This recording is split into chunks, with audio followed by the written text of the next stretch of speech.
मध्ये छत्रपती शिवाजी महाराज शेतकरी सन्मान योजना केली, ज्याच्यामध्ये जवळपास त्या ठिकाणी 44 लाख शेतकऱ्यांना आपण मदत केली। त्यात 24 लाख शेतकऱ्यांना कर्जमाफीची योजना होती। 4.27 लाख शेतकऱ्यांनी एकवेळ समझोता केला। 14,89,000 शेतकऱ्यांना आपण प्रोत्साहनपर पैसे दिले। आणि मग जेव्हा महात्मा ज्योतिराव फुले शेतकरी कर्जमुक्ती योजना आली, त्यावेळी रोहित पवारजी आपली माहिती चुकीची आहे।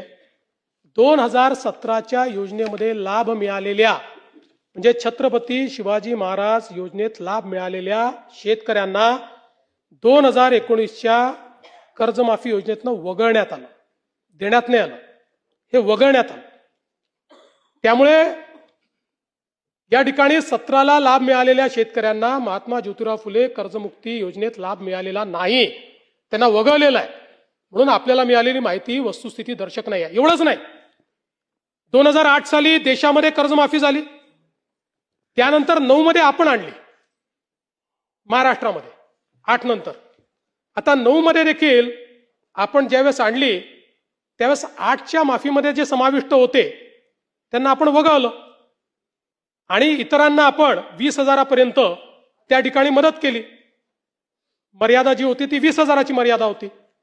जवळपास 34 लाख शेतकऱ्यांना 4,000 कोटी रुपये आपण 2009 साली दिले होते। आणि म्हणून हे काही पहिल्यांदा झालेलं नाहीये। या प्रत्येक वेळी लगतची जी कर्जमाफीची योजना आहे त्या कर्जमाफीच्या योजनेतल्या जे पात्र झाले आणि ज्यांना लाभ मिळाला त्यांना वगळण्यात आलेलं आहे।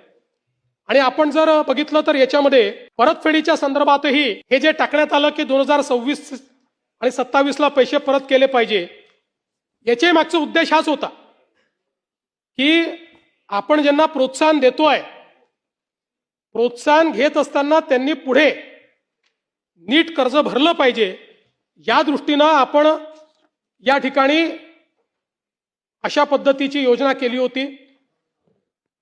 मला खरं म्हणजे मी तिन्हीचा चार्ट या ठिकाणी तयार केलेला आहे।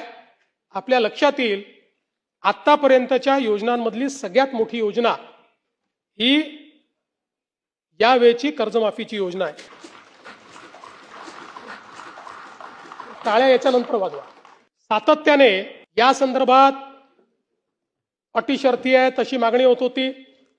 आज जवळपास आमच्या रणधीर सावरकरांच्या नेतृत्वात महायुतीचे सर्व आमदार मला भेटले आणि त्यांनी सगळ्यांनी मागणी केली की ही 50,000ची अट तुम्ही काढून टाका।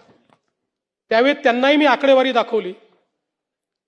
मी त्यांना हे सांगितलं की अट काढल्याने आमच्यावर 3-4 हजार कोटीचा भुर्दंड येईल, फार येईल असं नाही, 4,000 कोटीचा येईल, 5,000 कोटीचा येईल, पण शिस्तीचा भाग म्हणून ही आणलेली आहे। मी त्यांना दाखवलं की समजा 1 लाखापर्यंत नेली तर 2 लाखच शेतकरी असे राहतात की ज्यांच्यावर त्या ठिकाणी त्यांना याचा फायदा मिळत नाही। पण तरी देखील सगळ्यांचं मत होतं की 2 लाख शेतकरी का सोडतात। केवळ त्याच्याकरता शेतकऱ्यांमध्ये अशी भावना होईल की कोणाला ठेवलं आणि कोणाला वगळलं। त्यामुळे मी आर्थिक शिस्त सांगत होतो आणि ते लोक मला हे सांगत होते की आपण व्यापक विचार केला पाहिजे आणि शेवटी लोकशाही आहे, त्यामुळे लोकशाहीमध्ये त्यांचा व्यापक विचार मी मान्य केला। आणि आता हे जे महात्मा फुले कर्जमाफी योजनेतले जे लोक होते ज्यांना 50,000 रुपयापर्यंत आपण म्हटलं होतं त्यांनाही 2 लाखापर्यंत कर्जमाफी झाली। आणि